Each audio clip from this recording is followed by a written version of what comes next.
Yeah.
Well,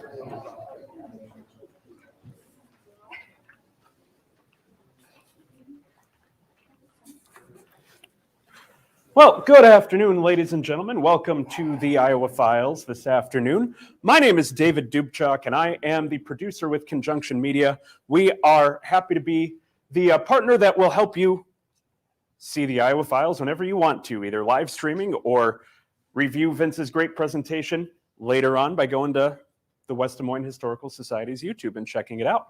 And Gail always gives me a minute to talk about some things that we do at Conjunction Media. So before I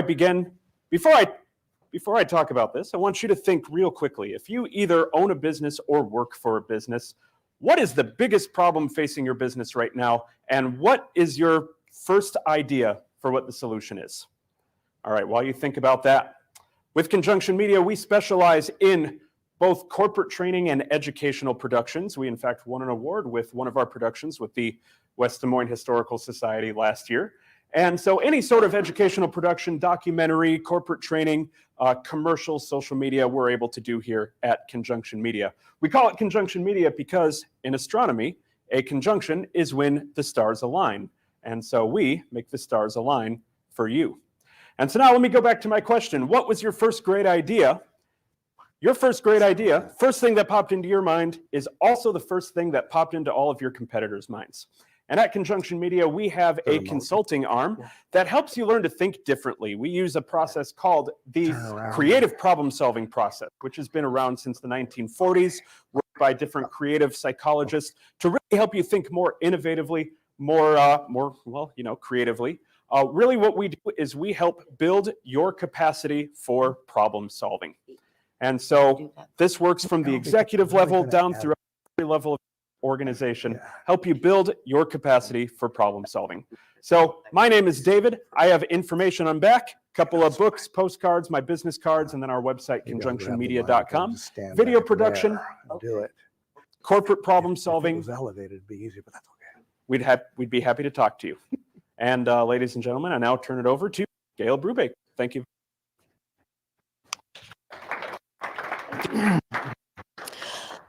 Good afternoon. Thank you for coming to the Iowa Files, which is a free educational program sponsored by the West Des Moines Library in partnership with them, Daryl and his fantastic son, who helped set up all the chairs today, EMC Insurance Foundation, the Friends Foundation of the West Des Moines Library, and the Iowa Arts Council. A little bit of historical information for you. Despite the difference between Iowa and the U.S.-Mexico border, the history of Spanish in Iowa dates back much, much farther than most people realize. What is now Iowa was once owned by Spain, and the empire was extended into this area from about 1770 to 1803.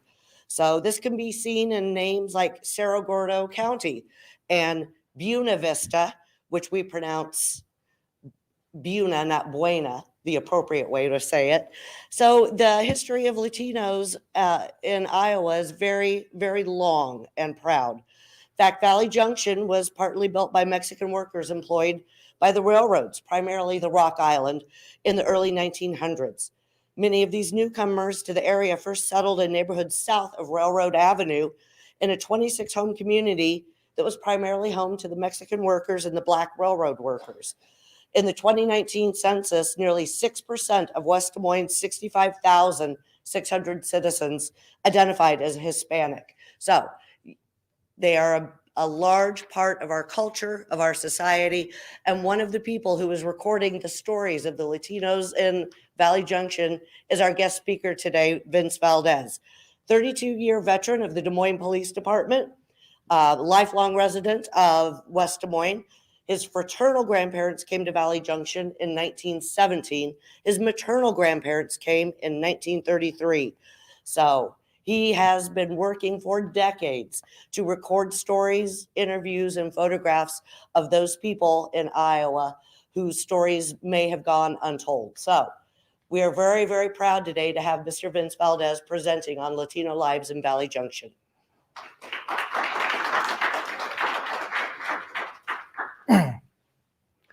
Thanks, Gail. Is this mic on? That's not a joke. Okay. Anyway, thank you again, Gail. And this this presentation is one that that I'm kind of working on. It's a work in progress, and so in the last probably 15 years, I've been collecting some information and photos and things from basically from where I lived. I lived in the Valley Junction area. I grew up there in the Valley Junction area, and as Gail was saying, my parents came here in 1917. My father's parents came in 1917 from a place called Michoacan. It's a state in Mexico. And do we have any people from that have relatives from Michoacan here? Okay, great. So anyway, both my grandparents on my mother's side and father's side came from Michoacan. One from a place called Guandacarreo, and the other place from La Piedad. So my dad's parents came in 1917. This picture that you see right here, I wish I'm working on this to find out who some of the people are, because one of the persons in there is my grandfather.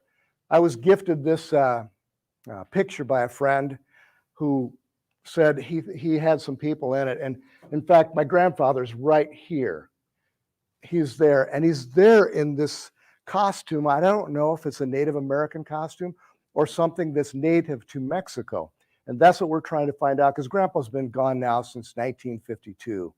And not too many people know what that was. There are very few elders left in of the Hispanic, particularly the Mexican American community, that are left here in Valley Junction in the West Des Moines area. Very few that are, and there's a few that are in their 90s that are still here. So it's been really important for me to make contact with as many of those people, to get their stories, to do documentary work, so that we can pass that information forward, to many people. Fortunately, when my grandfather and grandmother lived here, they had 13 children. And of those 13, there are 3 left. There's just 3 left. And they're healthy. They're here in West Des Moines. And they're really a wonderful resource for me to learn about our culture and our family, and a lot of stories, because there are so many great stories that come out of Valley Junction. It's really a wonderful place. It was a wonderful place for me to grow up. And most of the work that I do comes from the Valley Junction area, because it's just a gold mine of stories and culture and things. And this photo here was taken in Valley Junction in 1923. So at the time, this was for a celebration. It was the 16th of September, which in Mexico is Independence Day.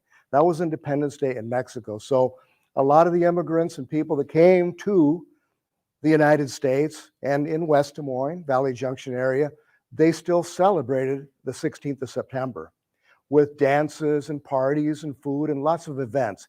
It's a major event.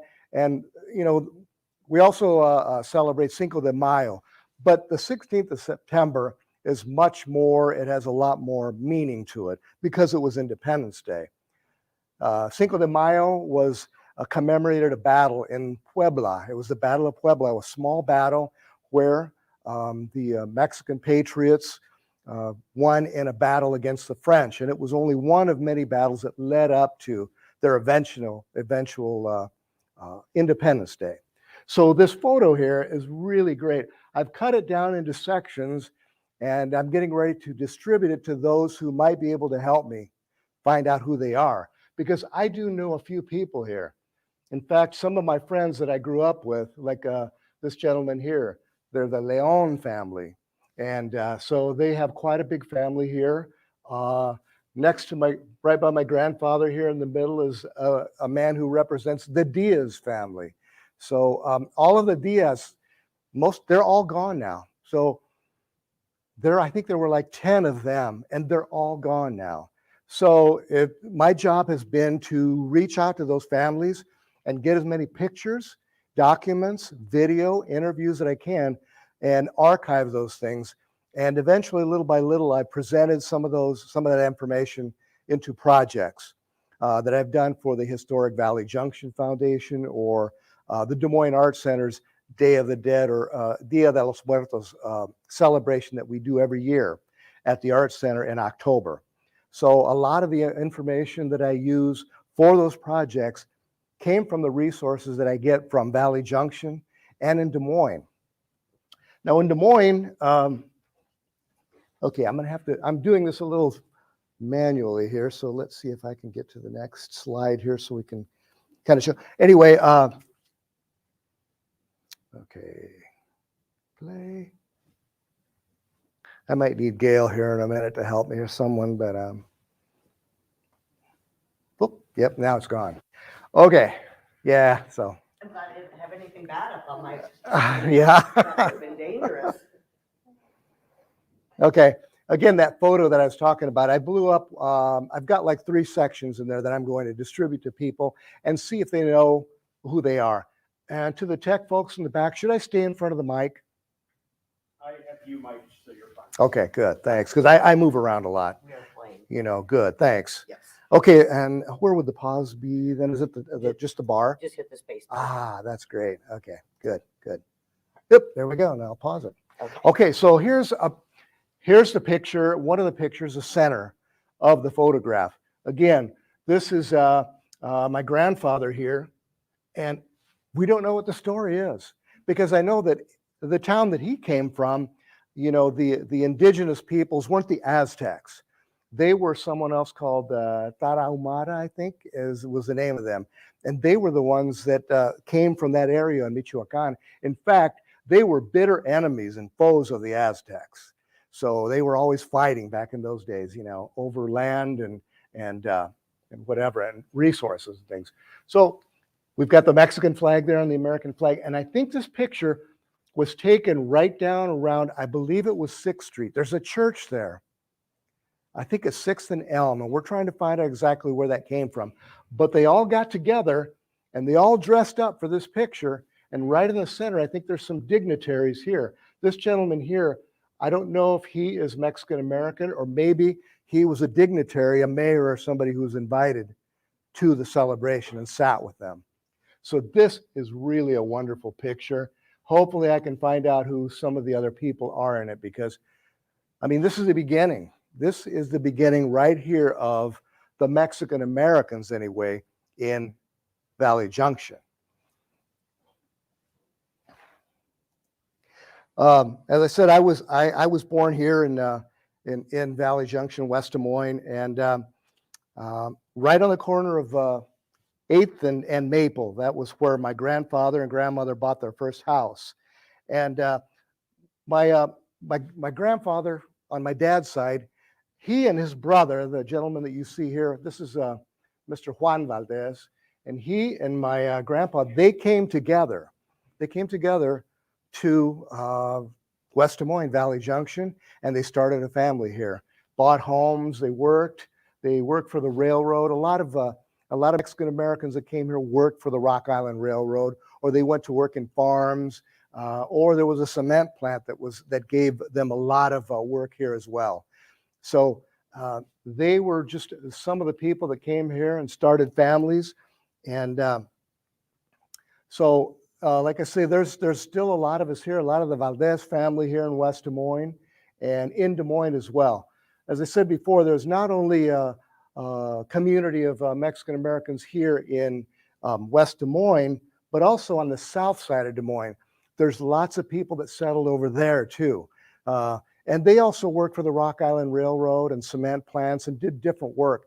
And eventually, the people from the south side of Des Moines got together with the people from the west side of, West Des Moines, and there was intermarriage, and our community grew bigger and bigger. And we had lots of things together. We did lots of things together. There was lots of community events that we did together. By the way, this is my grandmother Guadalupe and Manuel Valdez.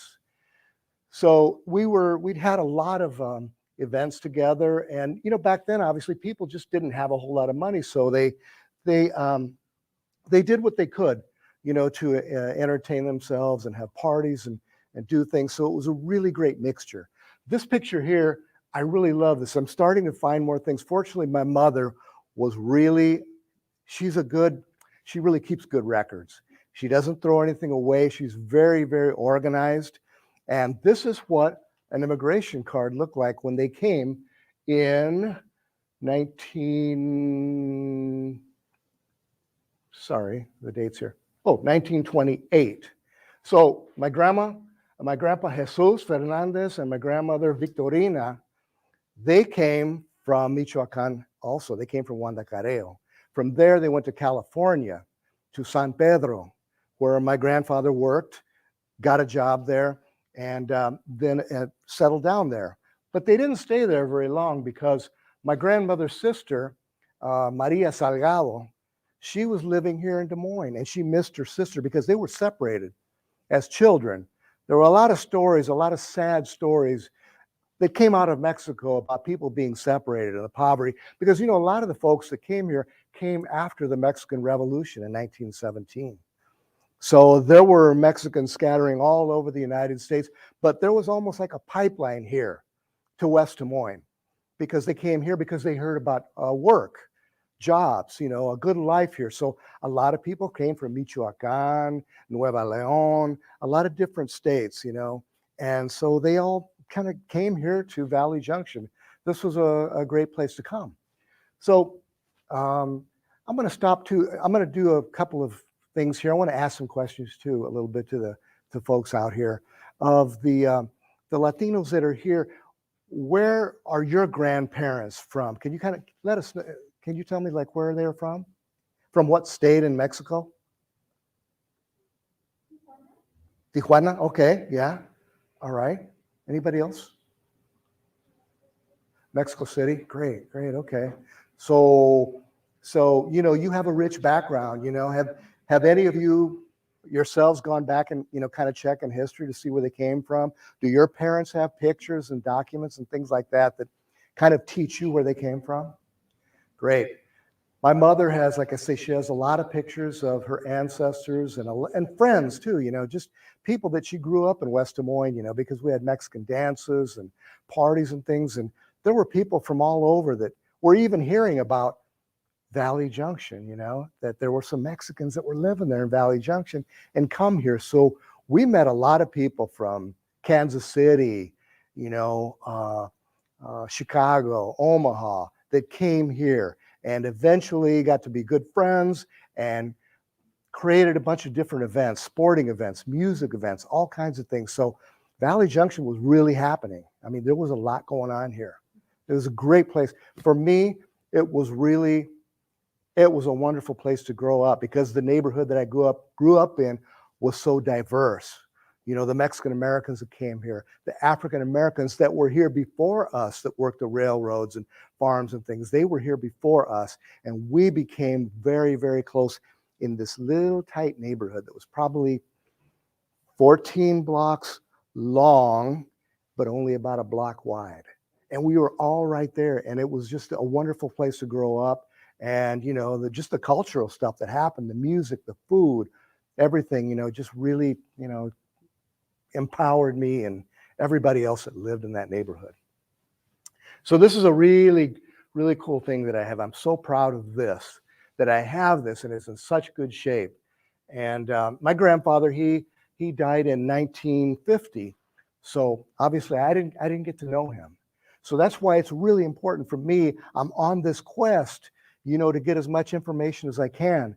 And I look for pictures of him, and fortunately I'm getting more and more because, you know, obviously I'm not going to know what he sounded like, what he walked like, you know, what he was like. And many of us in this room, hopefully you were fortunate to have known your grandparents and know what they, you know, what they looked like, what they sounded like. You know, I didn't. So as part of my program, my quest for in history, you know, I'm looking for more pictures about him, but I'm getting a lot of stories about him. And people come to me and they say, hey, the older folks, we remember your Grandpa Jesus, you know, so it's really nice to know that's out there. I'm going to show a couple other pictures here.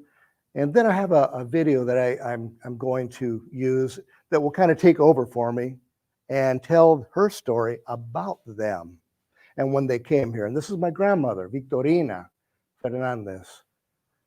Her maiden name was Marines. And so she met my grandpa when she was 17 years old.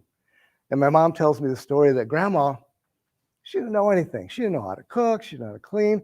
Like I say, she came from kind of a sad background, you know? And so my grandpa and her got married. He was older and he was a good man, good father, good husband, good worker, good friend. He taught her how to do everything. He taught her how to make tortillas.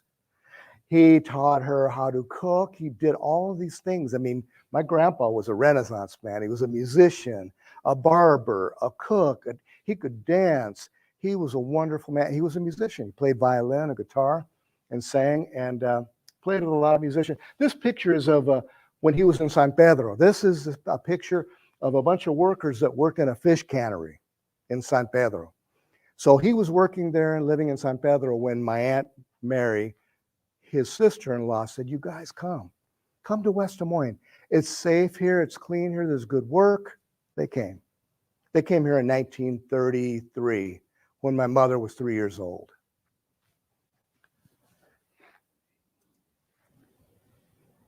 He's a handsome guy, right?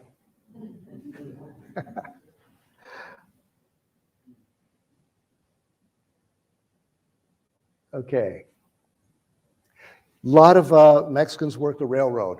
That was the main job. They came here, you know, worked the Rock Island Railroad, and a lot of them lived across the tracks. We call it across the tracks in West Des Moines because right here in Valley Junction, there's a street, for those of you who don't know the Valley Junction area, where the railroad tracks are, that's called Railroad, just to the south of it. Have any of you visitors here to Des Moines ever been to the historic Valley Junction business area? That's an old history area there. That's old, okay? So anyway, they're right across the railroad tracks. Like Gail was telling you, the lady that introduced me said, across the railroad tracks that's where the Mexicans and the African Americans and some white people lived back there. A lot of them that worked for the railroads. And some people lived in boxcars that the railroads gave them, and they fixed them all up and they put windows in them and made them a home. So my grandparents, they lived in a boxcar. And so life was it was poor, it was simple, but like my mom always used to tell me, we were happy. Even though we had nothing, we were happy. And I'm gonna let her tell the story. When I was about 3 or 4 years old, my family came from San Pedro, California, where I was born. It is my assumption that we came to Valley Junction because my mother's sister resided in Valley Junction with her family, and she wanted my mother to come here so that they could be together. While in California, I know that my father worked for a fish cannery there. And then when we came to Valley Junction, I assumed that he started working for the railroad.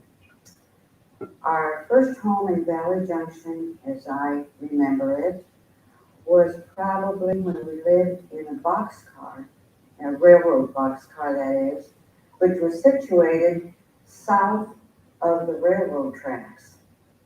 And one portion of it was designated as the kitchen area, and another portion was designated as sort of a living area. And then another part of it was where the bedroom was. I had an iron bed, a solitary, for one person. And I thought it was wonderful. I really did. I loved it very, very much. My mother and my father did everything they could possibly do to make it as homey and cozy and comfortable as possible. I remember my mother getting feed sacks and washing them and starching them, ironing them and putting them up on the windows. I don't recall how the windows got on a boxcar, because usually boxcars don't have windows. But evidently my father must have done something to put windows in it to make it more like a home.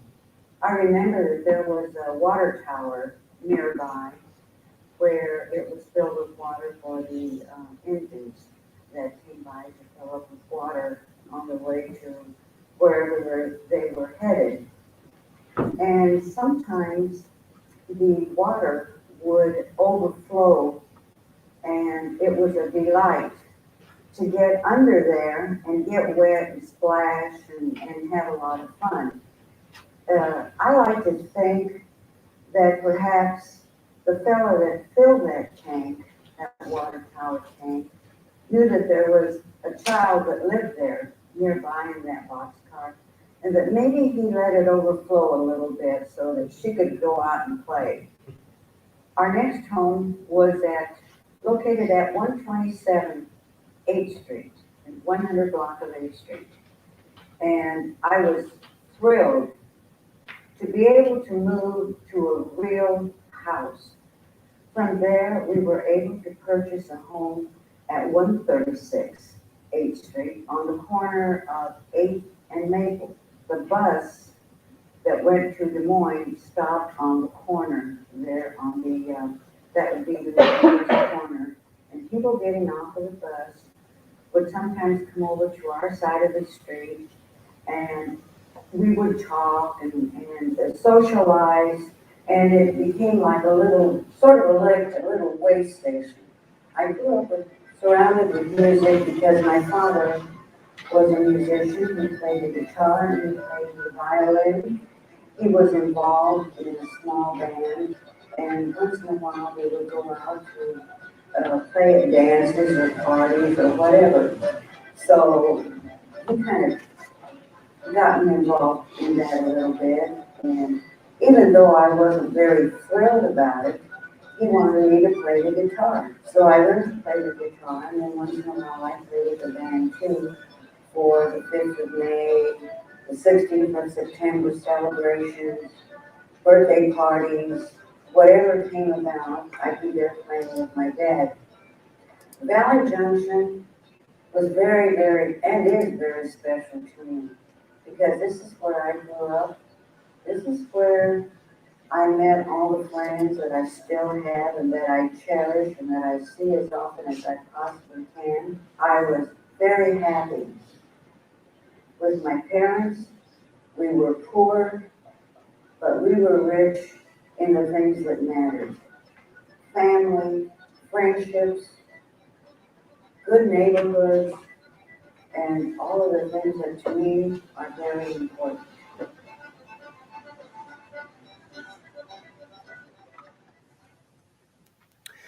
That video was one of, it was a series of things that I did in 2008 about about people in Valley Junction, about Mexican Americans, Italians, the African Americans that lived here. It was called Voices from the Junction.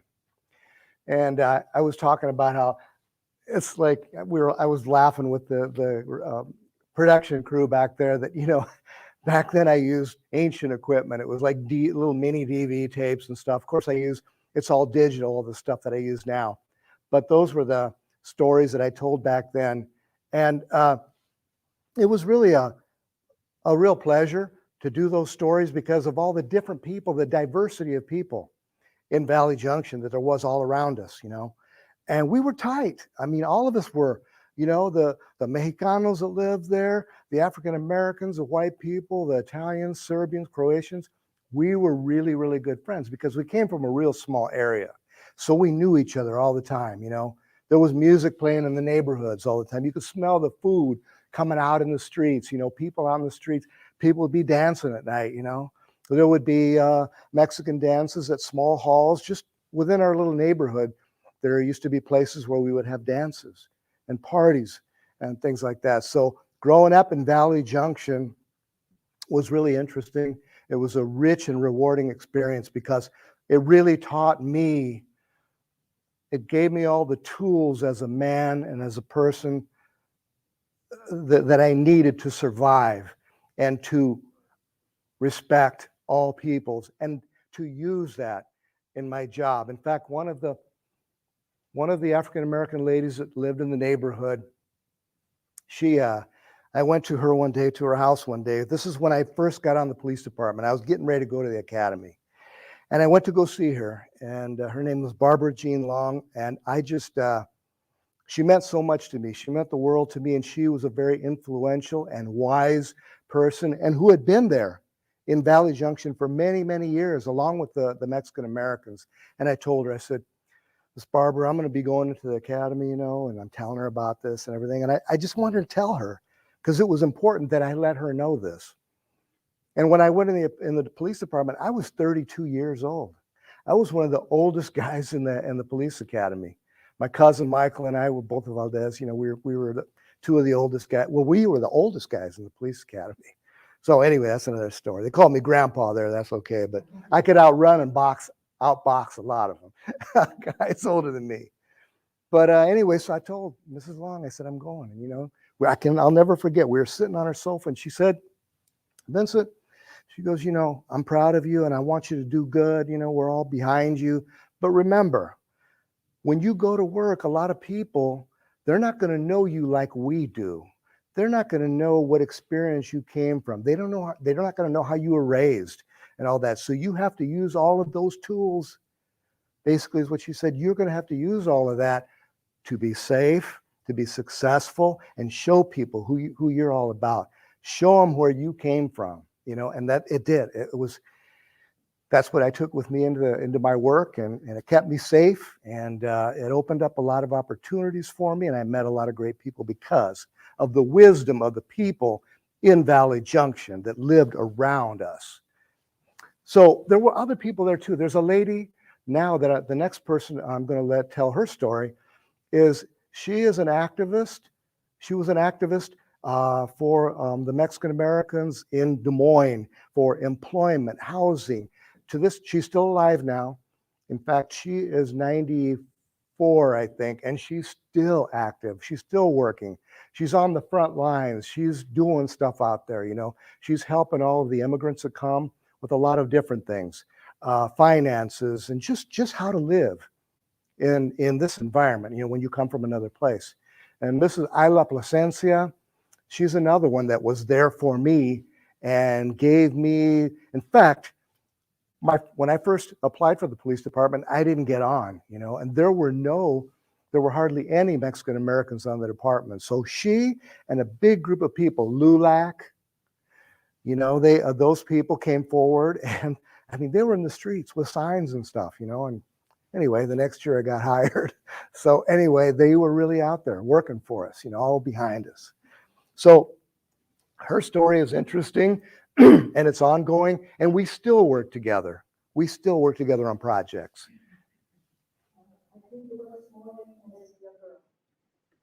And we lived on a farm that surrounded the Hawkeye Point Cement Company, which is south of the Valley Park.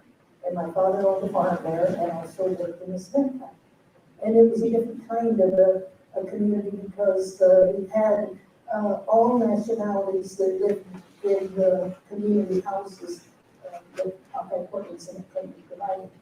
And it was a close-knit community where we had a great ball team and we had a lot of entertainment.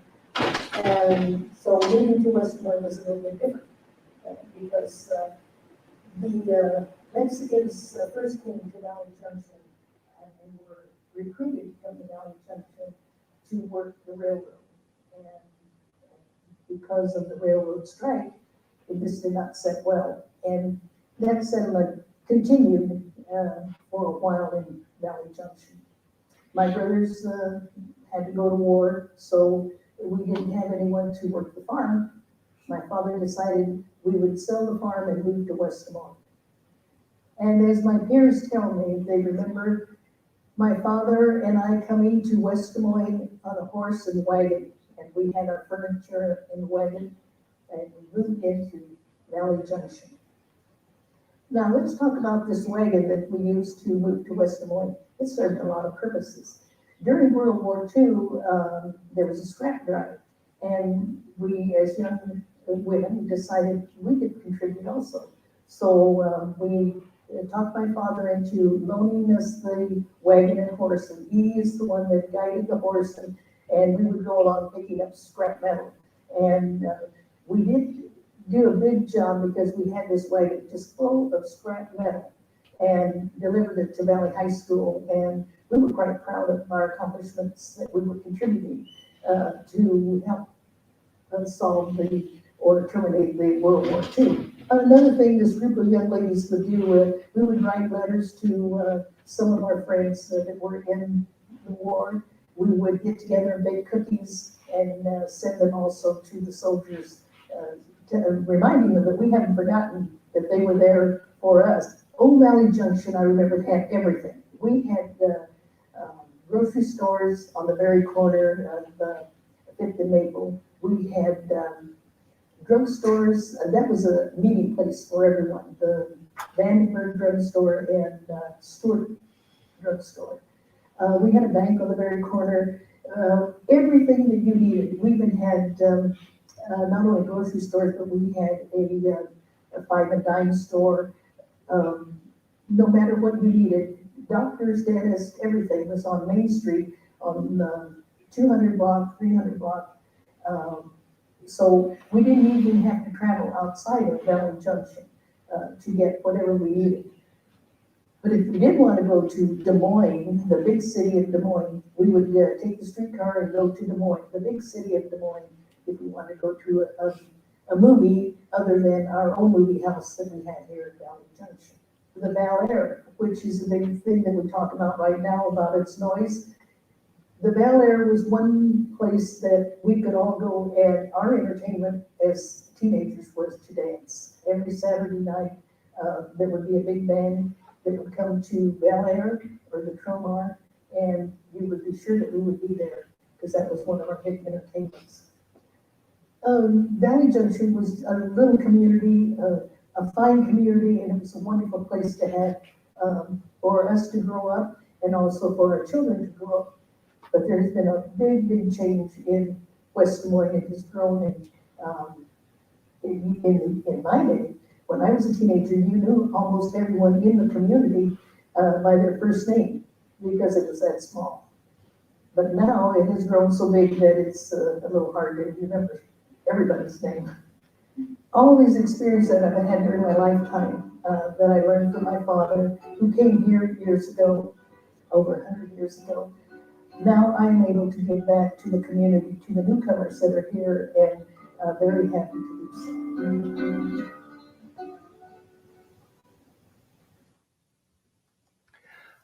so. Isla, as I say, Mrs. Placencia, you know, she's still active. She goes to her office every day and helps a lot of the folks that are coming here from all over because she speaks Spanish and helps them with all kinds of paperwork and stuff. And when she, I don't know if you noticed, there was a black and white picture and it showed a movie marquee and the word says Bataan on it. Did anybody see that? Her brother was captured by the Japanese in World War II. He was a prisoner of war. The Japanese captured him, and there's a famous story. It's called the Bataan Death March. Her brother walked 80 miles. All of these American prisoners, Filipinos, marched in this, they went somewhere to another prison. So they marched him from one place where they were captured to the prison where he eventually went. And her brother was one of those persons who died as a result of the Bataan Death March. Another project that I made about Latino war veterans, she talks about her brother, and some of the stuff that I used for the film were postcards that she got from the actual Japanese prisoner of war camps. And they were just, and then the letters that she got, and then the letter when he finally died, you know, because he was so sick. They were so sick and skinny and, you know, injured from war injuries and things. So it was a really interesting story. And then she talks about the Valley Ballroom, which is still here in West Des Moines. That was a place where we would have these huge Mexican wedding dances and quinceañeras and all kinds of stuff, you know, like that. And a lot of good times there. There aren't too many of those anymore, but those were some good times. Those were really great times. So I just want to recognize somebody out in the audience, Rochelle Long. I'm out here. That's her mother is the lady that I was talking about that gave me her blessing and her guidance when I went into the police academy. So Rochelle, as family, and we've been friends since, I mean, since I can remember. I can remember going to her house, sitting in the living room, with her brother Stevie, and my dad would take me over there. So the Long family was really, really tight with the Valdez family and the Mexicans in West Des Moines. We were great friends, allies. We had some good times. This next little piece here. Well, first of all, I'm going to stop and see, are there any questions before I go on to the next thing? Because this won't be really long, and we can still have some questions afterwards. But there's some visitors here from Ottumwa and Centerville, and I don't know where else, students, right? And so, can you relate to any of this kind of stuff here, from your mother and father or your grandparents, the stories that they tell you? Is there anything that you can share, because I wanted to kind of see who's out in the audience here and just see how, if there's some things that you can relate to. And if you don't want to, that's okay. I don't want to put you on the spot. Maybe you can think of something later.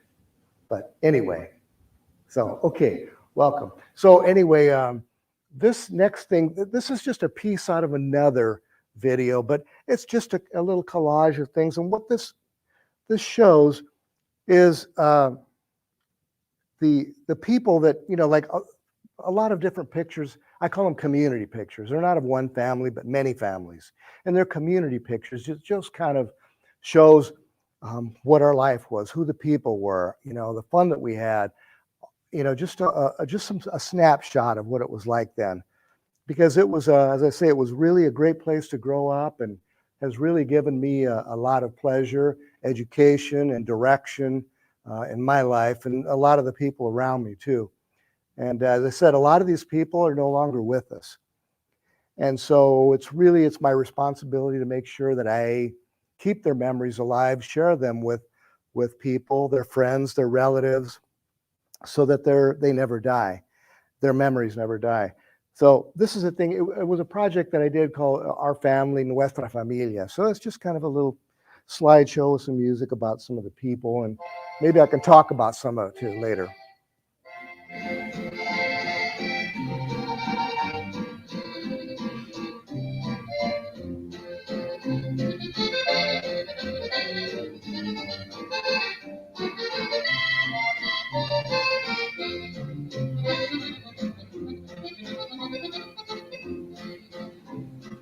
Traigo una pena clavada como puñalada en mi pensamiento, como carcajada que se hace lamento, como si llorando se rieran de mí.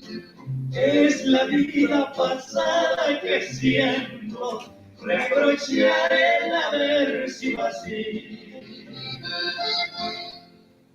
Mi pecado y mi culpa será conocer demasiado el dolor, las penas y los desengaños que por tantos años me ha dado el amor. Por si acaso quisieras volver, olvidando tu viejo rincón, y me quedas frente a un trago de vino, mi único camino que me dio tu amor.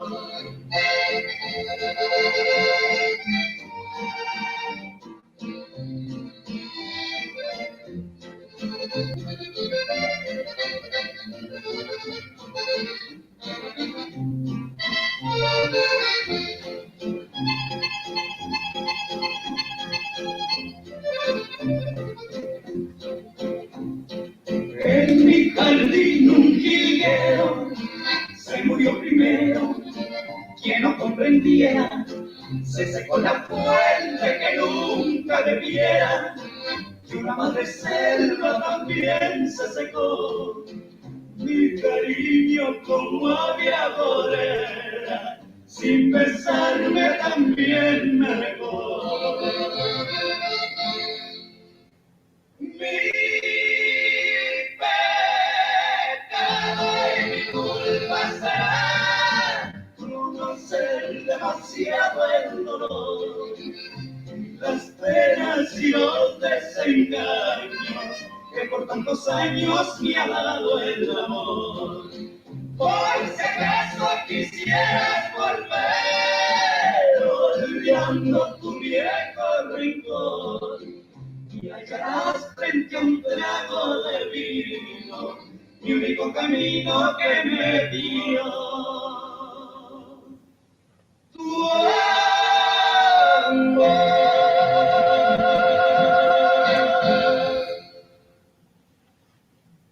At the end there. When I was first starting out doing videos and films and things, I didn't know what to call my business. And so I thought, well, I'm going to be talking mainly about this kind of stuff here. So the Valley Junction area down there, I'm telling you about, it was a very small area with maybe 2 or 3 streets one way and couple streets the other way. It was really small. And so anyway, the Mexicans that lived there, they cracked me up because like they were proud of where they came from. So when they came over here, they said, well, this is kind of what I've been hearing. Cuisillo, that's a place in Mexico somewhere. I can't remember exactly where it is. And there's also a band called Cuisillo from Mexico. But anyway, a lot of the people that I knew, my mother's friends, guys, and older people, they used to call it, yeah, man, we're going over to Cuisillo. This, he lives over in Cuisillo. I was like, what is that? So I got to thinking, I'm going to check it out. So Cuisillo is a place where a lot of these folks came from. So I'll bet you that whoever lived there, out of pride for where they came from, they said, we're going to call this Cuisillo, And there were some other ones too, some other things they called. So anyway, then Hyde Park. Hyde Park is a place over there across the railroad tracks too, where a lot of Mexicans and African Americans lived over there, people who worked on the railroad and stuff. Hyde Park was named after some man. His name was Hyde, and he hired actually a lot of Mexicans as strike breakers back then on the railroad. So Hyde Park was a place over there where all these houses and stuff were, where the workers lived. And he was the superintendent of some this company. So it was called Hyde Park. One of my friends and I, we said one day, and maybe my brother-in-law can help me someday, we're to write a script for a movie and call it Hyde Park. It'll have everything.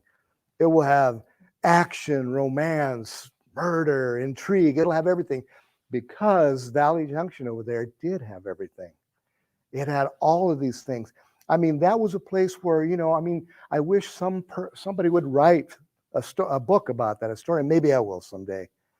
But it was a place that really, there was a lot of stuff happening. So it was a really exciting place to live. And, there's places probably where all of you came from, your little neighborhoods where you came from, where you've got stories to tell. You've got a history. You've got a lot of great stories and things that are important to you, to your heart, that your mother and father told you, your grandparents told you, your little groups, your little neighborhoods, your little areas where you live. The stories you got are the same here. So what I want to say by that is, whatever you can do, collect, keep your photos, keep information, keep documents, keep all kinds of things that you can, put them together, because someday when you all have children and your children have children, you're going to want to be able to have given them something to tell about you, where you came from, what you did, your accomplishments, your friends, so that's what I'm trying to do. And I've been keeping a lot of this information on some archives at my home, and hopefully I can keep doing more and more projects, because I'm not done yet. I have some more work to do. And so that I can do more projects like this. This is like I said, it's really an old project. In a way, I'm kind of embarrassed because it's such old technology. And and the stuff I'm doing now looks a little crisper and sharper, and that's okay, because I'm going to use this anyway and expand on it. So this story is not over. There is a whole lot more yet to be told. And so I've been meeting some great people like Gail and my brother-in-law and sister-in-law and Rochelle Long, that we're going to keep it going. So there's a lot of, a lot of things going on, a lot of works. So, again, it was just such a pleasure to grow up there. And, I lived in a neighborhood that that looked like this. And these were my friends. And my mother used to have birthday parties for me every year. And so these were my neighborhood buddies. And this is me right there. And this is my cousin Tony, and we're musicians now. We play in a band together. We play in a group, a 9-piece group, where we play Latin jazz, salsa. We play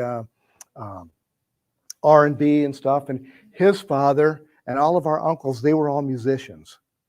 So that's where it all came from for us. Like I say, right now, I'm kind of a part-time professional musician too. And these are all the people that lived in my neighborhood. These guys here were the Lane brothers. They lived right across the street from me. This guy lived right next door to me, Jeffrey Watson.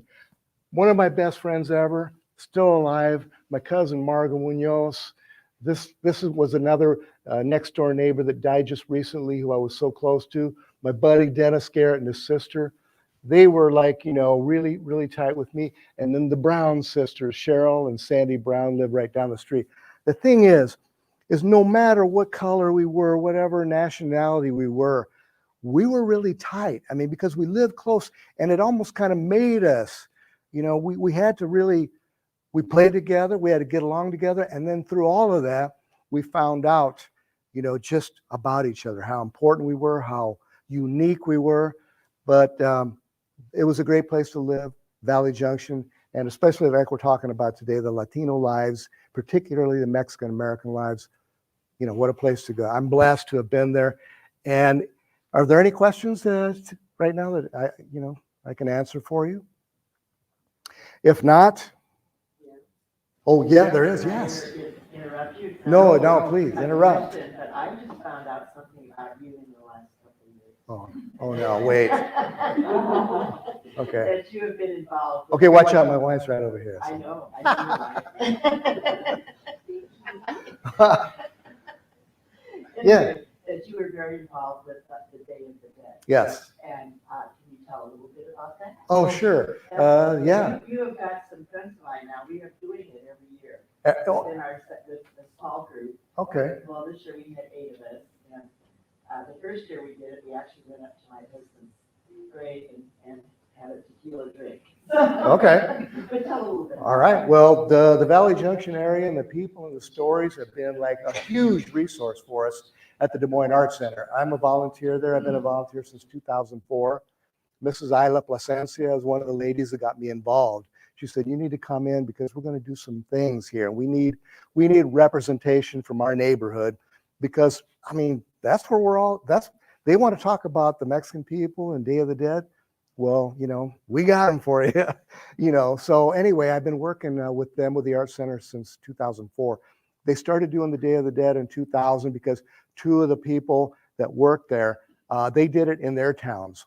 In Texas, one man that lived in Texas, Odessa, Texas, he was really big into the Mexican culture. He loved the food, the people. He wasn't Mexican, but he was so immersed in the culture that he and this other lady that was from San Francisco that worked at the San Francisco Art Museum there, they met here in Des Moines in an art atmosphere, and they said, hey, we should do Day of the Dead here because it's really big, obviously, in Texas and in California.